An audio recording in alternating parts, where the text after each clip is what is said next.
I'm Aaron Silverston. Welcome to the TV lab at the Graduate School of Journalism at the University of California, Berkeley. Not the most glamorous place, but we call it home. The landscape of TV news is changing.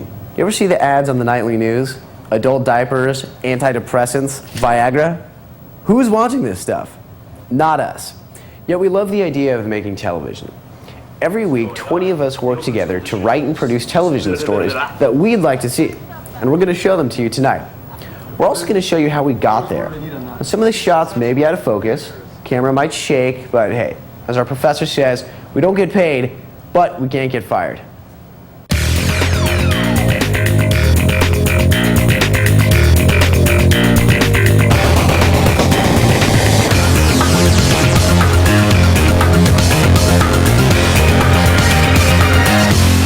So they say that your biggest story should be your lead. It doesn't get much bigger than Iraqis voting for the first time in 40 years. The Al-Adib family got up early January 20th to make the first of two journeys to Southern California. As Iraqi Americans, they are determined to participate in the first free elections in nearly 50 years. We feel, it's a commitment we should take. The country is under this condition, under occupation right now. And the only way, to have Iraqis to rule themselves, should go through election, get representative of the people to come to power. Like the Al-Adibs, roughly 25,000 Iraqi Americans traveled to 5 voting centers in the U.S., first to register, then to cast their votes the next weekend. The trunk is clear. Security was tight at the Irvine voting center, but people weathered the searches with smiles. Voters chose from a daunting ballot of 111 parties. The winners will form the National Assembly and write a new constitution. Every vote was greeted with applause as Iraqis savored the historic election. It's just a very exciting time. Your heart is kind of racing and you don't really, it's a moment that you weren't going to be expecting for a long time. The voting took only a few minutes, but the celebration lasted all day long. People showed up in their finest clothing for the occasion, cheering what they call the first step to democracy.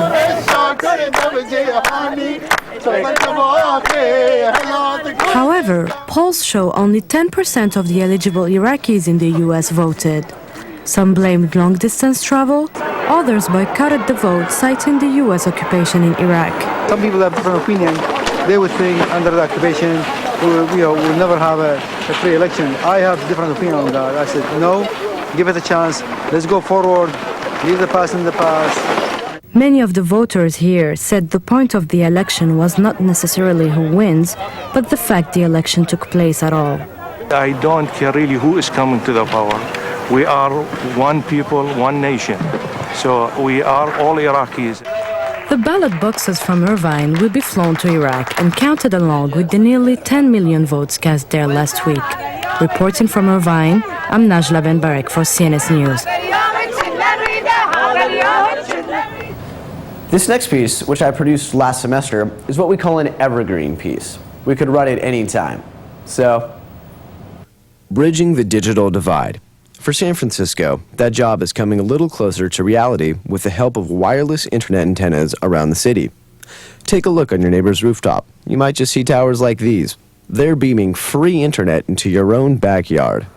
Ralph Mullen is a computer engineer and the director of SF LAN, a nonprofit group that wants to put wireless, or Wi-Fi, access points on rooftops throughout the city. Well, the goal is to have the internet available everywhere.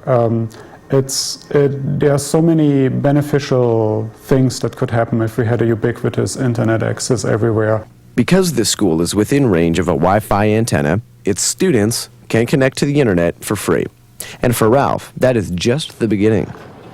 He is working with internet pioneer Dan Keller to install a Wi-Fi tower on the roof of Keller's house in the Castro. The goal? Free access along Market Street. The cost? $1,000. But for Keller, that buys more than just a piece of metal. It also buys a dream. Everyone should have free, unfettered, uncensored, unpassworded internet access. Just turn on your laptop and you got it. Free internet access isn't just a techie dream, though. There is a political goal of free speech, so people can host their own servers and have their own means of getting out. San Francisco Mayor Gavin Newsom might agree. Today I'm announcing that we will bring Wi-Fi to our Civic Center, to Port Miss Square, and to Ferry Plaza. And we will not stop until every San Franciscan has access to free internet service. Today, 50 homeowners have installed SF-LAN towers, and the number is growing. Once that number reaches 1,000, San Francisco will be the first city in the United States to provide free internet access to all of its residents. I'm Aaron Silverston for CNS News. There's a showdown in Berkeley. The university is in a standoff with the city. Arwen Curry finds out whether this town is big enough for both of them. Berkeley, California, home to the state's academic crown jewel. Over 30,000 students study here, and UC Berkeley leaders are feeling the crunch of an aging campus and crowded classrooms. Now we need our facilities to catch up to the increased enrollment. In January, the UC Board of Regents approved the Long-Term Development Plan, which proposes up to 2.2 million square feet of new academic buildings, dorms, and parking lots. But in downtown Berkeley, not everyone agrees with the plan. Mayor Tom Bates and the City Council filed a lawsuit against UC. They say the city needs more information and more money. I don't think we're being unreasonable. I think that the university, needs to be good neighbors. I think the chancellor wants to be a good neighbor. It's just that, we're at a place where we can't really say, just trust us. We'll do it, which is what they're saying. Bates says the burgeoning school population takes a toll on the community and costs the city dearly in essential services like sewage and fire. Then there's the problem of traffic, with 40,000 visitors a day passing through. UC's plan to increase parking, says Bates, is the wrong approach.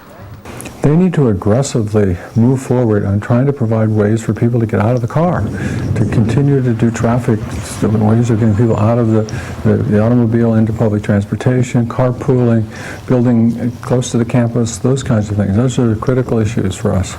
Currently, UC pays the city $500,000 a year. But Bates says that doesn't begin to cover the annual bill, which he says is as much as $11 million. It's not realistic for us to transfer so much money to them that we have to, start really seriously compromising the education we offer to our students. Both sides say they're willing to negotiate, but with development and the lawsuit rolling forward, tensions are still running high between the cash-strapped city and the university that calls it home. This is Arwen Curry for CNS News. Coming up, more stories from the TV lab. We'll be back soon. Thousands expected an anti-abortion march in San Francisco. It's supposed to be the biggest anti-abortion march in San Francisco in a really long time. But then there's a counter march that's been organized. I'm for it. Yeah, I'm for that story. That would be really cool to have two teams out covering each march and then meeting up when they converge, when the pro-choice march meets the pro-life march, and tension flares. Still with us? Good. Ward Connerly is stepping down March 1st after 12 years as a UC regent. His successful fight to overturn affirmative action has dramatically changed our campus. Emily Taguchi-Kliggensmith caught up with him as he reflects on his legacy. At his last meeting as a UC regent in January, Ward Connerly received a standing ovation. But some say the legacy of the Pete Wilson appointee is nothing to applaud. But his legacy is going to be resegregating particularly the flagship schools at UC Berkeley and UCLA. Connerly led Proposition 209, which banned race-based admission in 1996. As a result, enrollment of African American and Latino students fell significantly across UC campuses. The numbers have since begun to improve system-wide, but continue to fall at the two top-ranked schools, Berkeley and UCLA. Connerly says the finger is pointed in the wrong direction. I didn't do it. I didn't lower their grade point averages and their SATs and their academic performance. Then what causes that drop? The academic gap. But some students say Proposition 209 ignored years of educational inequality. It's unfair for all the students of color who, because of years of, segregation or, just disparities in wealth. Now we're trying to say that we're going to start on equal footing when, the race that we were born into, wasn't equal to begin with. But Connerly says affirmative action is no longer necessary or effective. To suggest that you have to give black people extra preferences or give them a leg up in order to level the playing field, to use all those cliches, is stupid. If you're in the professions and you're a doctor, the last thing that you want is to have somebody believe that you're incompetent because you got a break in the medical arena. But his critics say Connerly himself got a break. Civil rights activist Eva Patterson. Mr. Connerly will also admit that his company got contracts based on affirmative action. He and his wife owned the company, and he got preferences because he was a minority business company. So he didn't make it on his own. Nobody makes it on his own. Connerly says his legacy is about supporting minorities. I've not taken away opportunity from anybody. I've just said I'm confident in your ability to compete. Now go do it. Although Connerly has left the Board of Regents, he remains involved in issues of race and education. He says he will actively support initiatives like Proposition 209 in other states. He has raised funds for a Michigan group seeking an amendment to the state constitution to ban affirmative action. This is Emily Taguchi-Klingensmith for CNS News. Najla Ben Mbarak came to Berkeley from Morocco and speaks fluent Arabic. Having her in class has been priceless. Since moving to California, she's found a growing interest in Islam in some unexpected places. When Cristina Solano entered the mosque for the first time, she was 38. Raised as a Catholic, Cristina says she found in Islam the spiritual home she longed for. Very simple, you have the 5 pillars. In those 5 things, you find elements of just good living. Cristina Solano is just one of an estimated 60,000 Latino Muslims in the U.S., and that number is growing. We cannot keep a book here in this masjid on Hispanic. They snatch them like this. They're gone. Many reasons draw Latinos to Islam. Some see a connection between Islam and their Spanish roots, while others are unhappy with the Catholic faith. En el catolicismo hay misterio de la Trinidad y no podemos ni siquiera pensar dudar de la Trinidad. En el Islam no hay misterio. Conversion to Islam can mean a complete change of lifestyle. It also can create problems within families. Hasta ahorita, a este punto, él no quiere hablar conmigo, no quiere saber absolutamente nada de mí, y eso es una de las cosas que más me duele. That's why Latino Muslims feel the need to talk to non-Muslims about their religion. In LA, a radio program on Islam is expected for next month. This is Najla Ben Mbarak reporting for CNS News. Don't you hate it when news anchors say, "In other news," and the next piece has nothing to do with what you just saw? That's what I'm about to do. Muslims have nothing to do with abortion. Oh, say, can you see? Nearly 6,000 pro-life demonstrators marched in San Francisco, the progressive heart of blue state America, to persuade women not to have abortions. About 3,000 pro-choice advocates counter-marched to the Embarcadero, where they confronted the pro-lifers, a bit like birds guarding their liberal nest. Many pro-choicers, including Mayor Gavin Newsom, feared the march was an attempt to spearhead a larger right-wing effort to overturn the landmark Supreme Court decision legalizing abortion. Well, I'm here because I'm worried about what's going on in this country. I'm worried that we've got a lot of conservatism but a little compassion. I'm worried that this president has talked about replacing a member of the Supreme Court, and I think everybody understands exactly what's at stake as it relates to Roe v. Wade. But Eva Montaigne, a Walk for Life organizer, said her group is not calling for any kind of political action. Walk for Life is a message to women in this city and across the country to show them that there's help for them. Whether they're pregnant or whether they've already had an abortion, there are resources available. The pro-life rally included an opening prayer by a local Catholic priest. We pray for a mobilization of consciences and a great campaign in support of life, that the gospel permeate all cultures and give them life from within. But the other side wasn't listening. Our bodies, our lives, our right to decide. Our bodies, our Mostly, however, pro-lifers turned the other cheek. One Christian, however, dared to cross the line. This is only a very sly way to sneak in. We know what the president believes. We know he's going to be appointing new justices to the Supreme Court, and we know that they have the intention of overthrowing Roe versus Wade. With Roe v. Wade on the forefront of everyone's minds, today's events demonstrated a heated debate which is likely to intensify in the coming years, even in San Francisco. Aaron Silverstein, CNS News. Coming up next, parents and teachers of an Oakland school say it's the No Child Left Behind law, not the school, that's failing the students. It's not that the schools are straight up closing. This is a No Child Left Behind story. All these schools are in the 4th year of No Child Left Behind. Well, and again, this is an idea which is topical now. Piggybacking Oscar's piece, basically a number of public schools are being shut down, and one of the companies that's bidding to take over them is this charter school company called Aspire Public Schools. There's about 7 stories there. Yeah. So they're all good, but you gotta pick one. If you don't, you're dead. When our reporter, Oscar Garcia, came to us with the story of Oakland closing more of its schools, none of us were that excited. It happens every year. But we went with it because Oscar found out it's not that simple. This East Oakland Elementary School is one of 13 in the district facing drastic changes as a result of No Child Left Behind. According to the law, each school must increase test scores a specific amount, referred to as adequate yearly progress. No Child Left Behind believes that it is possible to get 100% of our population achieving at the proficient level. So right now, that's what we have to believe as well. Math and language arts scores must improve for the entire student body and for specific students with historically low test scores, including poor, Latino, and black children. Teachers at Sobrante Park say they have made improvements over the past 4 years, but the rigid yearly demands undermine their success. You miss one gate in No Child Left Behind, and it doesn't matter if you've made the overall number for them, you're a failure.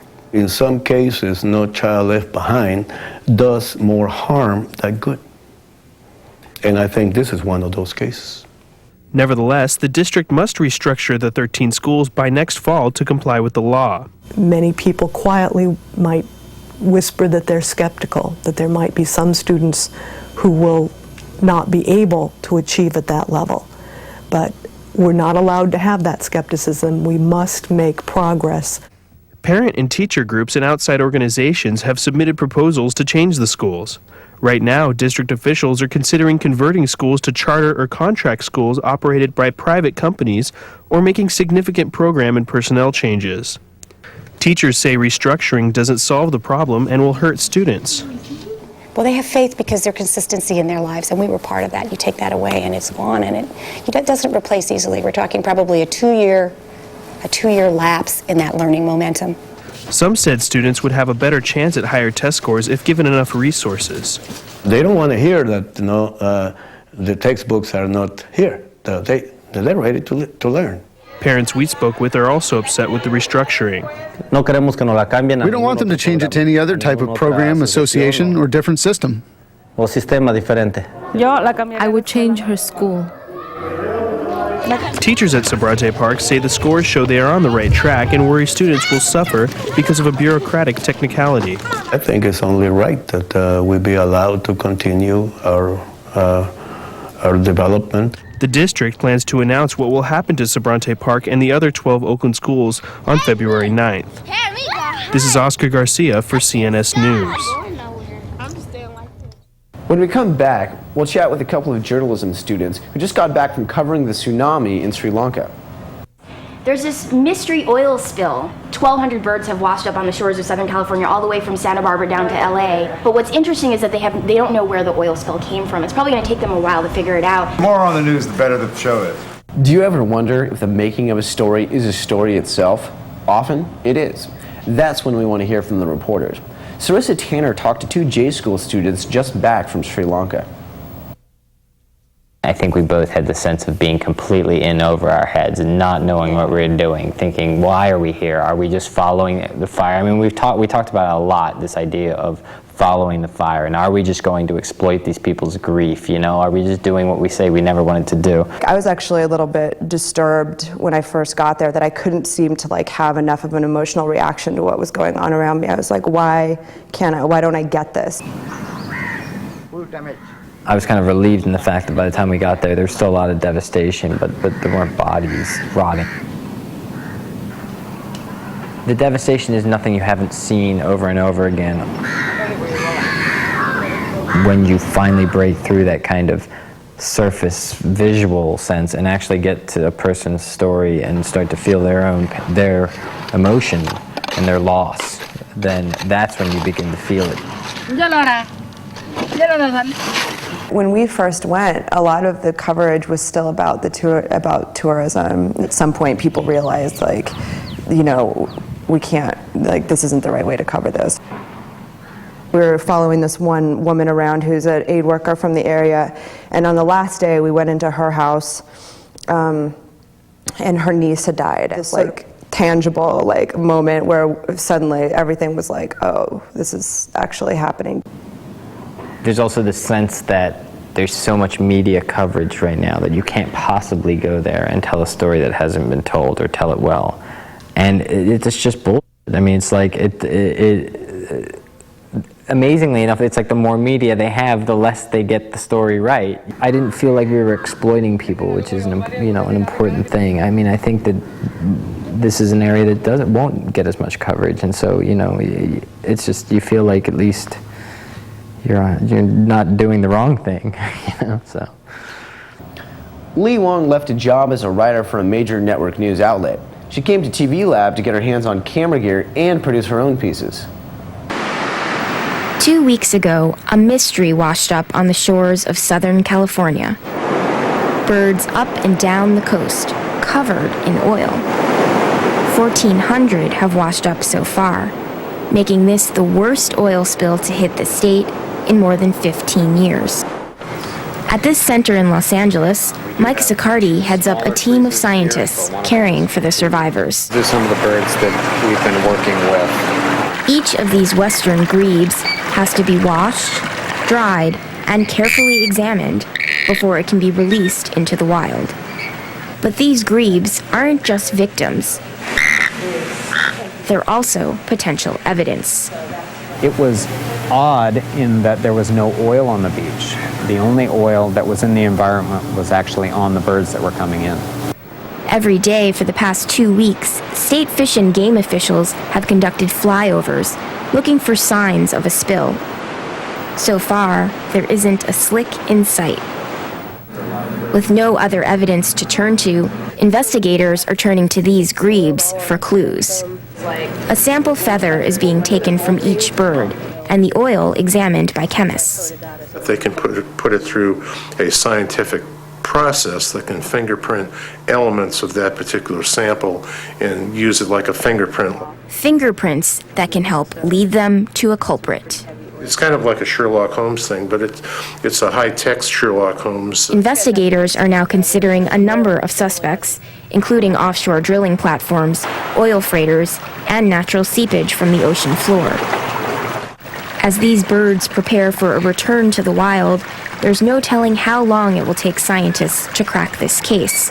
The perfect mystery spill is one that goes on forever, and there is no solution. In the Bay Area, it took more than a decade to solve the last mystery spill. For CNS News, this is Lee Wong. The movie Sideways may be impressing critics, but for Merlot vintners, it's sour grapes. I didn't write that. For decades, Merlot has been king of the red wines. But winemakers like Frank Ostini say that something has happened. I mean, the Pinot Noir category has just gone to the sky. I mean, there's no doubt. Along came a film called Sideways about two buddies, Miles and Jack, on a road trip through the Santa Barbara wine country. Miles is a highly opinionated wine connoisseur. Some strawberry. And if they want to drink Merlot, we're drinking Merlot. No, if anybody orders Merlot, I'm leaving. I am not drinking any. Merlot! Why are you so into Pinot? Now that Sideways has picked up 2 Golden Globes and 5 Oscar nominations, people are paying attention to Miles' wine preferences. What kind of wine would you get? After that movie, not a Merlot. Ostini is feeling the effects of Sideways. He's the owner of the Hitching Post restaurant featured in the movie. The increases in the restaurant of our wine and our flagship wine called Highliner, I mean, 400% is just phenomenal. Ostini is not alone. Other wineries seen in Sideways are feeling a similar bounce. Since the movie itself kind of focused on Pinot as more or less this mystical grape, we're doing quite well with Pinot sales.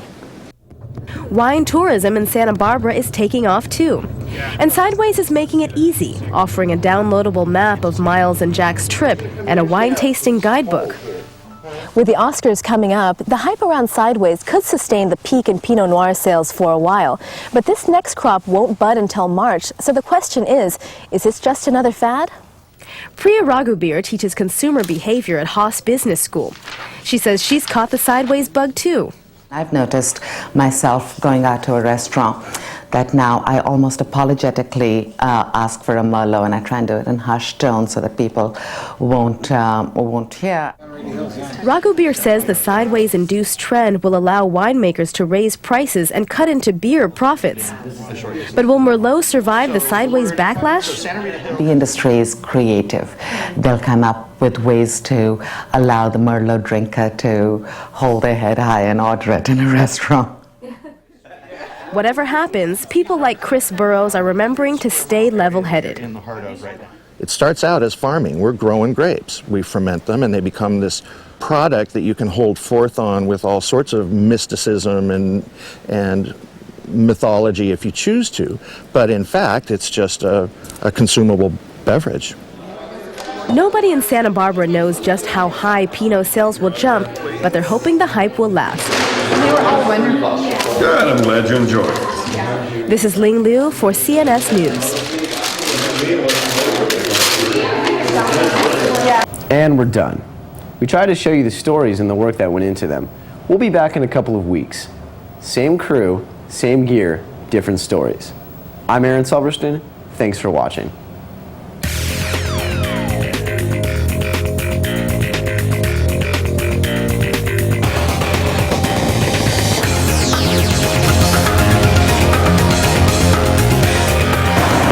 Get that camera out of my face.